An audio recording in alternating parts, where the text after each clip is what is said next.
New York ও লন্ডনে $300 million পাচারের অভিযোগে সাবেক প্রধানমন্ত্রী শেখ হাসিনা ও তার ছেলে সজীব ওয়াজেদ জয়ের বিরুদ্ধে অনুসন্ধান শুরু করেছে দুর্নীতি দমন কমিশন দুদক। রোববার সকালে দুদকের একটি সূত্র বিষয়টি নিশ্চিত করেছে।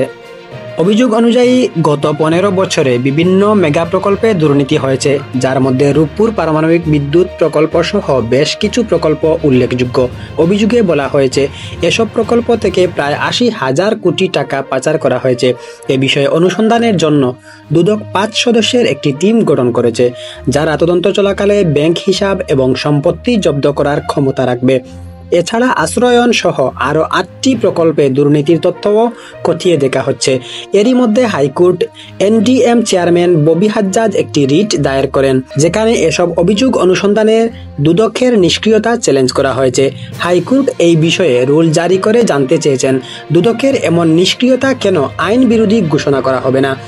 সবশেষ শেখ হাসিনা, শেখ রেহানা ও জয়ের সম্পৃক্ততা নিয়ে চলমান এই অনুসন্ধান নতুন করে রাজনৈতিক অঙ্গনে আলোচনার জন্ম দিয়েছে।